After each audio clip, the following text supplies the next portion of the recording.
Selamat pagi guys. Berjumpa lagi dalam Proaktif, program aksi parlemen yang aspiratif, komunikatif, dan informatif.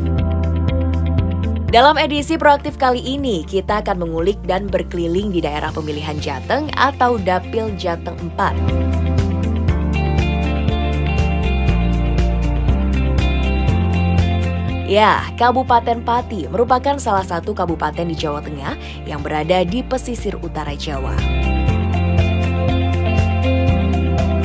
Wilayahnya yang terdiri dari pesisir pantai dan diapit pegunungan Muria dan juga Kendeng menjadikan Kabupaten Pati begitu menyimpan kekayaan alam yang luar biasa.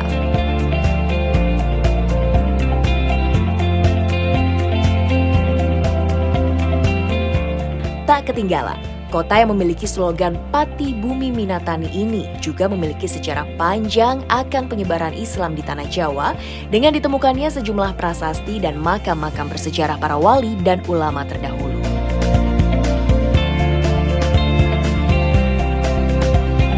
Pemirsa, saat ini saya berkesempatan untuk mengunjungi Kabupaten Pati. Dan hari ini saya Septiana Devi akan bersama dengan anggota Komisi C DPRD Provinsi Jawa Tengah, Bapak Supriyanto, untuk mengikuti agenda beliau selama seharian penuh. Apa saja agenda beliau hari ini? Tetap ikuti kebersamaan saya bersama dengan Pak Supriyanto tentunya dalam Proaktif.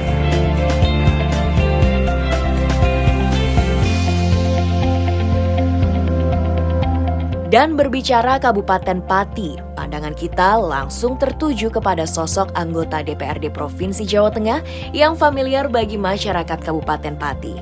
Beliau adalah Bapak Supriyanto, anggota Komisi C DPRD Provinsi Jawa Tengah. Politisi dari Partai Golkar DPRD Jateng ini begitu mencintai tradisi dan kebudayaan asli daerah. Dalam Proaktif kali ini, kita pun diajak untuk melihat langsung bagaimana kemeriahan masyarakat Desa Jatiroto, Kecamatan Kayen, Kabupaten Pati dalam merawat dan melestarikan tradisi sedekah bumi yang telah berlangsung turun-temurun. Tradisi yang digelar sebagai simbol rasa syukur masyarakat kepada Sang Pencipta akan hasil bumi ini begitu semarak dan dihadiri ratusan warga. Pemirsa, saat ini di belakang saya sudah ada salah satu gunungan yang nantinya akan dibawa untuk kirap budaya. Nah, kirap budaya seperti apa kita akan tanyakan langsung bersama dengan anggota Komisi C DPRD Provinsi Jawa Tengah. Di sebelah saya kali ini sudah ada Pak Supriyanto. Pak Supriyanto, di belakang kita kali ini sudah ada gunungan untuk sedekah bumi kirap budaya ya. Mungkin boleh dijelaskan dulu makna dari kirap budaya sedekah bumi ini apa? Ini kan kirap budaya itu kan warisan leluhur. Ini di sebelah kita ini adalah makom leluhur kita yang dulunya memang awal mendirikan peradaban di desa sini. Nah, ini adalah gunungan ini kita adakan syukuran berbentuk sedekah bumi lah namanya. Nah, ini yang ada di gunungan ini hasil-hasil daripada bumi kita, pertanian kita yang ada di khususnya di desa sini, Desa Jatiroto, Pucang, Kecamatan Kayen, Kabupaten Pati. Iya. Dan untuk sedekah bumi ini biasanya dilakukan selama berapa bulan sekali atau berapa tahun sekali, Pak? Kalau sedekah bumi ini 1 tahun sekali. Jadi kita 1 tahun dari ada tradisi sedekah bumi dan kita rayakan dengan kirap budaya ini. Ini adalah merupakan bagi kita adalah penghormatan kepada leluhur kita. Leluhur kita yang dulu berjuang untuk bagaimana kita menciptakan lisan dan peradaban di sini. Iya, oke. Kalau kita lihat sedekah buminya dari yang paling atas ini adalah padi ya, kemudian bawah buah-buahan, kemudian ada sayur-sayuran. Ada makna tersendiri nggak sih Pak sebetulnya dari urutan ini? Ya, yang jelas kalau berbicara ini kan di Kabupaten Pati ya. Pati itu kan Pati Bumi Minatani. Nah, di atas itu berarti kita itu mina itu ikan, tani adalah pertanian kan ya. Yang lain adalah juga hasil pertanian. Yang jelas ada perkebunan itu jagung. Nah, ini kita wujudkan di gunungan ini. Nah, ini kan adalah hasil-hasil dari masyarakat yang pastinya juga disambut antusias oleh masyarakat. Kalau kita lihat di sini sudah ramai sekali orang, banyak sekali orang. Nah, ini nanti akan dikirap kemana Pak jalannya? Oh, ini tadi kan jalannya dari pemerintahan desa, kantor pemerintahan desa, dari semua tokoh dan perangkat desa, juga Pak Kades, semua jajarannya membawa gunungan itu dari kantor desa ke sini. Merupakan ada rasa dan bentuk dari perwujudan kita untuk penghargaan dan syukuran kepada leluhur kita. Oke, berarti dari kantor desa sampai ke makam ini adalah titik terakhirnya. Ya, Setelah ini diapain gunungan ini? Nah, ini ya nanti coba ya kita nanti biar diperebutkan masyarakat. Artinya itu masyarakat yang seru biar menikmati bersama lah. Nah, kita mengambil. Oke, nah ini adalah mungkin salah satu yang mulai dilakukan lagi tradisinya setelah pandemi COVID-19 atau kemarin-kemarin juga ada nih Pak? Kalau tradisi ya selama ini memang ya, karena kemarin pandemi ya kita tidak adakan. Nah ini kita bersyukur setelah dinyatakan oleh Pak Jokowi bisa tidak ada sudah mulai melandai, sudah diperbolehkan dan ya. Booster semua alhamdulillah. Sudah aman semua berarti ya? Aman semua karena secara SOP COVID kita sudah kok Pak. Sudah 0 kasus berarti ya? Sudah sampai booster lah. Oke, berarti ini adalah salah satu hal yang ditunggu-tunggu oleh masyarakat karena biasanya dilakukan setiap tahun. Tapi karena ada pandemi COVID-19 sempat nggak ada ya kegiatan ini Pak, sampai sekarang akhirnya diadakan lagi, makanya antusias masyarakat luar biasa. Oke, kita nggak sabar untuk melihat ya bagaimana masyarakat merebutkan gunungan ini. Pemirsa, ikuti terus kebersamaan saya bersama dengan Pak Supri.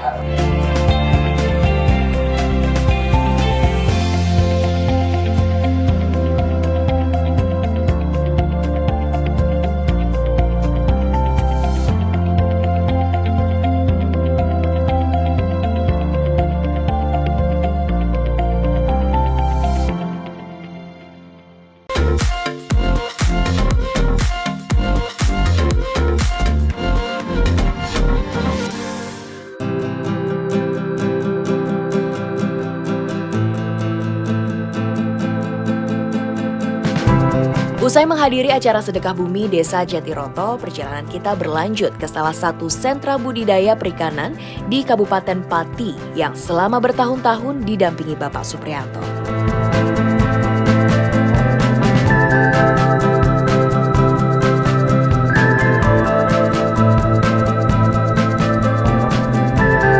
Slogan Pati Bumi Minatani terus dikembangkan Bapak Suprianto bersama masyarakat dengan membudidayakan berbagai jenis perikanan, pemberdayaan UMKM hasil perikanan seperti bandeng presto hingga otak-otak, dan juga pembentukan desa wisata kuliner ikan bakar dan goreng.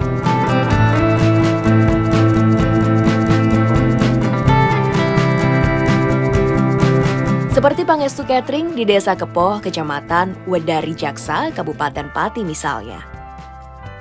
Di tangan Ibu Wahyu sebagai pemilik dari olahan ikan Pangestu, bandeng diolah dalam berbagai hasil olahan, diantaranya bandeng presto, pepes bandeng presto, otak-otak bandeng, bandeng cabut duri, dan yang lainnya. Olahan ikan Pangestu terus berkembang pesat dengan dukungan material dari Bapak Suprianto, anggota DPRD Provinsi Jawa Tengah dari fraksi Golkar.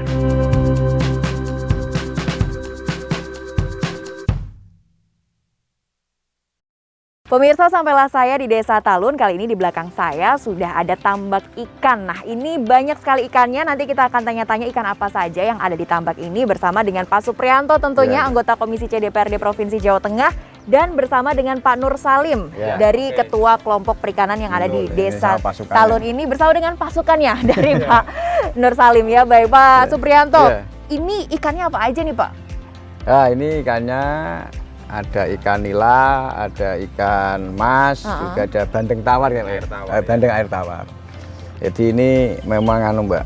Jadi di sini sudah ada sekitar berapa ratus hektar ya Pak? Iya. Sini total hektarnya 360 hektar, total petakannya 480 sekian hektar.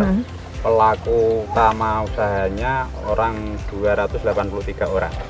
Jadi dulu sini tuh Mbak, ini kan secara letak rowo, jadi rawa. Jadi, ya? Ini nggak seperti ini jalannya dulu. Jadi jalannya dulu itu ya kita masuk aja nggak bisa, kerbau aja masuk sulit itu oleh manusia. Nah, karena potensinya bagus kemarin Nah ini kita coba untuk kita kelola, akhirnya saya sinergi dengan kelompok, dengan teman-teman pelaku ini, kita gotong royong dengan posisinya masing-masing, ya akhirnya terbentuk seperti ini. Dan ini sudah menjadi desa wisata. Sudah menjadi desa wisata, berarti ini adalah salah satu bentuk dari aspirasi yang sudah tersalurkan ya Pak Supriyanto ya? Jadi beliau ini selalu menyampaikan kebutuhan-kebutuhan untuk bagaimana pengembangan. Dulu pernah ya dari nol itu kita ekskavator juga, terus ya kita ajak studi banding kemana gitu. Infrastruktur juga manajemen. Nah ini kita dampingi, saya posisi sebagai anggota dewan dan alhamdulillah bisa berkembang seperti yang kita lihat tadi di jalan-jalan ramai gitu Mbak, menjadi wisata tambak lah kuliner. Wisata tambak, wisata kuliner juga ya. Jadi tadi seperti yang saya sampaikan, Pati kan Bumi Minatani tadi. Betul. Jadi saya akan menyukseskan tagline Pati Bumi Minatani di bidang perikanan, yaitu budidaya air tawar sih. Oke, baik. Kita ke Pak Nur Salim. Pak Nur Salim ini merupakan salah satu bentuk aspirasi yang sudah terrealisasi ya Bapak ya. Dari tahun ke tahun perubahannya mungkin bisa dirasakan secara nyata. Nah, kali ini perubahan yang paling berdampak yang Bapak rasakan bersama dengan kawan-kawan dari kelompok perikanan ini apa, Pak Nur Salim? Jadi terus terang ini dulu seperti yang disampaikan Pak Supriyanto, dulu daerah rawa-rawa puluhan bahkan ratusan tahun tidak kegarap. Nah, dengan beberapa inisiatif teman-teman dan alhamdulillah dapat dukungan dari Pak Supriyanto sebagai pembina kelompok kami, alhamdulillah sekarang sudah bisa dilihat seperti ini. Kemudian berikutnya terkait dengan apa yang tadi Mbak tanyakan, dengan adanya membuka potensi lahan yang dulunya marginal, rawa-rawa sekarang kita buka seperti ini, setidaknya dari total pelaku usaha kami ini adalah lebih dari 60% itu bekas-bekas perantauan yang dulu menggantungkan ekonominya dari perantauan itu. Dengan dibukanya lahan seperti ini, alhamdulillah sekarang sudah bisa jenak tunak di rumah dengan mengelola, membudidayakan perikanan dan pengembangan berikutnya. Baik, menjadi luar rujukan, biasa. menjadi rujukan, Mbak. Menjadi rujukan ya. Nah, studi banding dari daerah lain. Iya, dari yang kita studi banding kali ini daerah lain yang studi banding ya di Desa Talun ini pemirsa. Baik, kita mau lihat-lihat lagi ikan di tambak sambil kita cicipin ya ikan-ikan langsung dari tambak Desa Talun pemirsa di Desa Wisata Talun.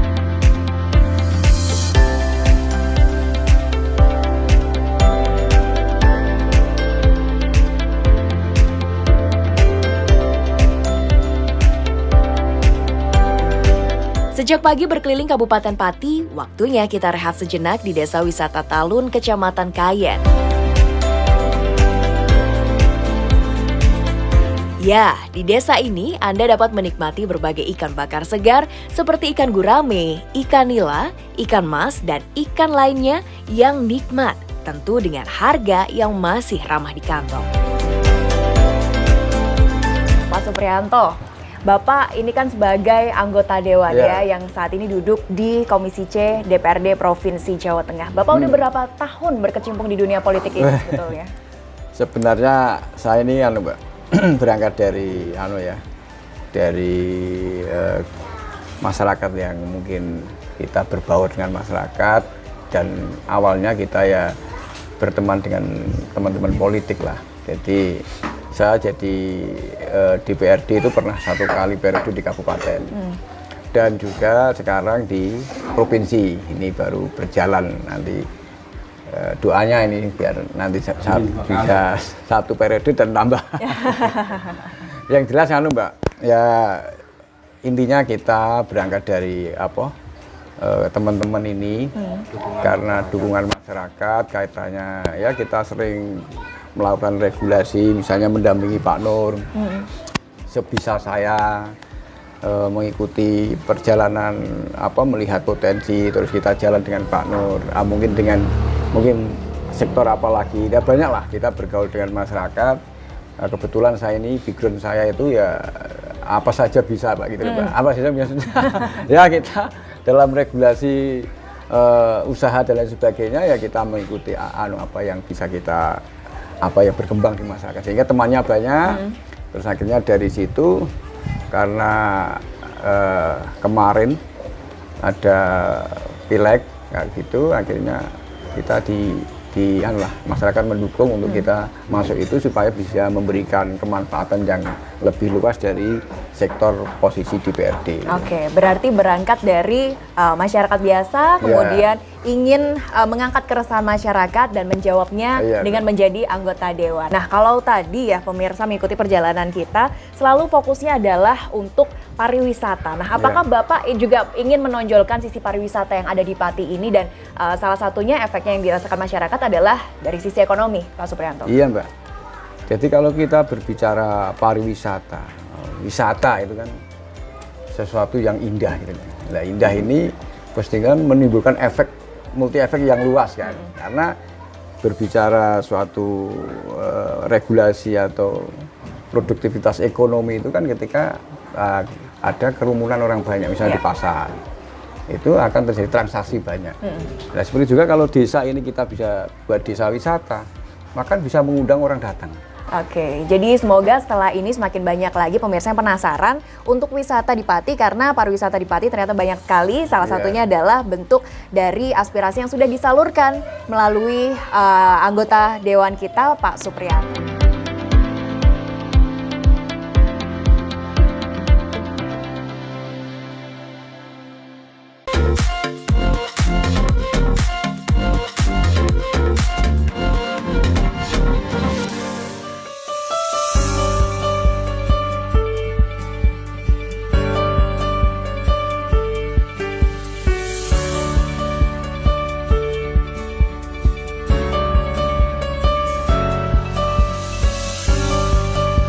Perjalanan kita berlanjut ke makam Nyai Ageng Ngerang di Desa Tambak Romo, Kabupaten Pati. Makam keturunan kerajaan Majapahit dan tokoh penyebar Islam di Tanah Pati ini hingga kini ramai dikunjungi masyarakat dari berbagai wilayah di tanah air. Dan sejak beberapa tahun terakhir, Bapak Supriyanto bersama masyarakat dan pengelola makam secara intens terus mempercantik kawasan tersebut menjadi objek wisata religi yang indah dan nyaman. Selain perbaikan akses jalan dan penerangan jalan, melalui program aspirasi, beliau juga memperbaiki beberapa spot pendukung seperti lahan parkir, hingga sentra kuliner yang juga mendongkrak ekonomi masyarakat sekitar.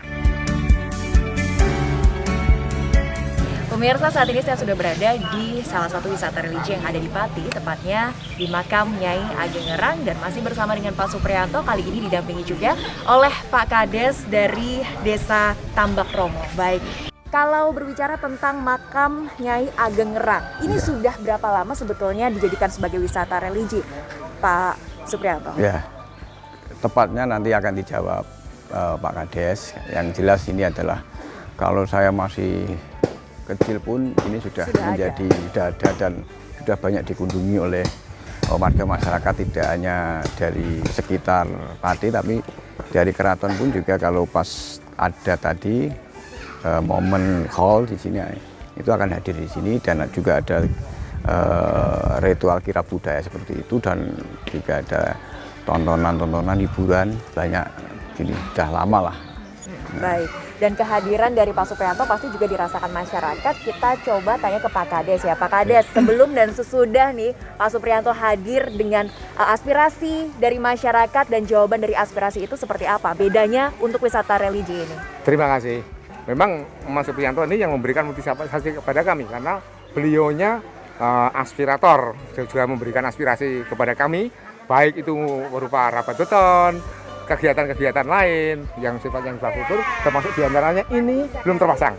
Lampu ini sudah dikasih oleh beliaunya untuk kegiatan di makam Nyai Ageng Ngerang ini. Lampu penerangan jalan. Ini nanti tinggal menunggu prosesnya. Sudah berjalan dan kami sudah mengajukan syarat-syarat untuk itu. Jadi terima kasih sekali Pak Supriyanto ya sudah memberikan sesuatu pada kami. Sehingga perkembangan desa ini untuk perkembangan wisata religi makam Nyai Ageng Ngerang, penjenengan bisa lihat semua yang ada di sini ini adalah pedagang-pedagang murni asli dari warga Desa Tambak Romo sendiri yang berada di Dukuh Ngerang. Kemudian bakul-bakul kecil ini juga dari Dukuh Ngerang. Jadi memang pembenahan itu masih banyak. Nah, saya dengan kemampuan keuangan APBD karena kita juga tidak satu tempat sini. Saya mengakomodir lah dapil saya itu Pati Rembang ya. Nanti kita akan coba satu persatu kita realisasikan ya, untuk mendukung bagaimana makam ini bisa didatangi dan menampung, juga memberi efek multi efek pada perekonomian. Pak Supriyanto dan juga Pak Kades, boleh kita langsung jalan-jalan Oh ya, kita monggo Pak. ngobrol-ngobrol lagi ya, Ya, terkait ya. dengan sejarah dari makam Nyai Ageng Ngerang. Yuk.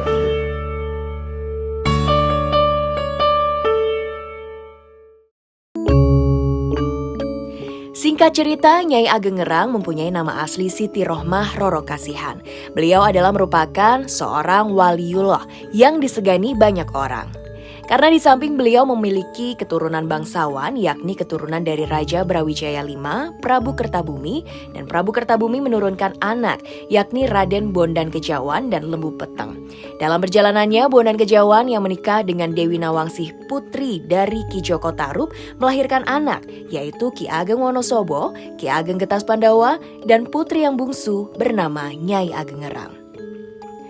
Selama menyebarkan Islam di tanah Jawa, beliau dikenal sebagai waliullah yang gigih dan berani untuk menegakkan kebenaran serta penyayang dan melindungi kaum yang lemah dan teraniaya. Dalam perjalanan dakwahnya, perjuangan untuk membumikan syariat agama Islam penuh dengan halangan dan rintangan. Perjuangan beliau berakhir di Dusun Ngerang, Kecamatan Tambakromo, Kabupaten Pati, Jawa Tengah, dan dimakamkan di tempat tersebut.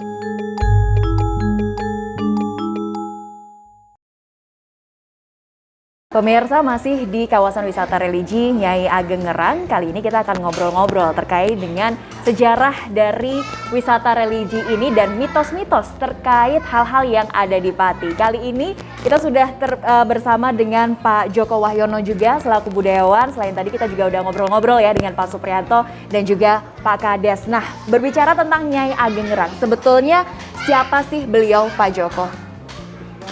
Kalau secara garis besarnya ya memang dalam beberapa serat dan naskah yang ada itu memang leluhurnya Pati dan Mataram. Baik, energi positifnya sebetulnya ada di sini karena Nyai Ageng Ngerang juga menghasilkan putra-putra terbaiknya gitu ya, bisa jadi bupati juga. Namun pemirsa, ada mitos ya terkait dengan Pati ini. Kabarnya presiden yang ke Pati ini bakalan lengser. Nah, ini gimana Pak Supriyanto? Mitos atau fakta dan bagaimana ini cerita sejarahnya? Itu bagi sudut pandang saya politik ya, saya menganggap itu adalah suatu politik. Politik kalau kita lihat sejarah itu dulu kan sini diduduki Belanda. Jadi tadi yang sampaikan wilayah dari Tuban sampai Batang itu dari Belanda dan Pantura, dan wilayah ini sangat strategis sekali dalam rangka jalur perekonomian karena pantai-pantainya itu bisa untuk berlabuh dari mancanegara ya. Terus ada potensi-potensi sumber daya alam juga. Nah dari situ maka dia Belanda ini ingin menguasai, memonopoli sehingga mengeluarkan suatu statement bagaimana supaya tidak orang lain atau mungkin penguasa, kalau dulu Mataram itu tidak ke Pati. Nah, maka Belanda ini mengeluarkan politik supaya Mataram tidak ke Pati, maka Mataram akan diberikan sesuatu sehingga tidak mau ke Pati. Dan orang Pati pun dikelola sedemikian rupa untuk tidak menggait dan selalu bergabung dengan Belanda. Nah dari situ sampai ke sini itu mitos cerita turun cerita temurun, ya? Politik dari Belanda itu menjadi berubah disesuaikan dengan kahanan peradaban Jawa, dimistiskan. Nah ini sangat, kalau tadi Mbak bilang bahwa presiden tidak ke sini, lah ini sangat kontraproduktif dengan semangat untuk membangun NKRI, Mbak. Yeah. Karena kalau kita berbicara data penyumbang perekonomian paling besar di negara Republik Indonesia ini juga dari Jawa kan? Yeah. Memang ketika ini kan setback ya. Pasca perang Cina, kebertakan Cina di 1745 ya, yang dipimpin oleh Sunan Kuding atau Raden Mas Garendi yang itu menjadi Raja Mataram ing Pati. Nah itu didukung oleh Janatina itu memberontak terhadap Kartosuro sehingga bisa menguasai Kartosuro itu kurang lebih hampir 1 tahun. Ini membuat Pakubuwono II ini kan tersingkir, mengungsi, kemudian mendirikan keraton Surakarta yang sekarang ini.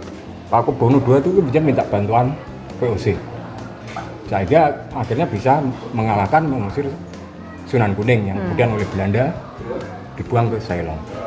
Nah, karena Pakubuwono tidak kuat membayar hutang pada VOC, maka Pantura khususnya wilayah Mura ini digadaikan pada Belanda, pada VOC.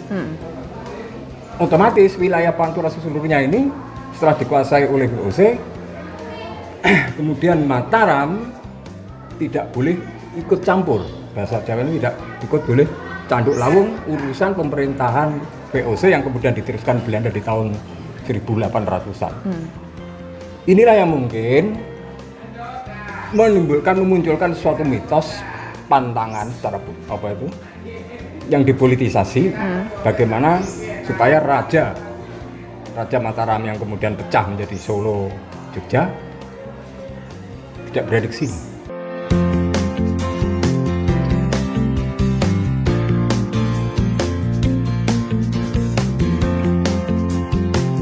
Pemirsa, selesai sudah agenda saya hari ini bersama dengan anggota Komisi C DPRD Provinsi Jawa Tengah, Bapak Supriyanto. Tadi kita sudah mengikuti agenda beliau, dimulai dari mengikuti arak-arakan sedekah bumi. Kemudian kita juga diajak untuk berwisata religi dan juga menikmati kuliner khas Pati, yaitu ikan langsung dari tambaknya. Dan kita juga masih akan mengikuti agenda-agenda lainnya dari Dewan kita, tentunya masih dalam proaktif. Dari Pati Bumi Minatani. Saya Septiana Devi undur diri, sampai jumpa.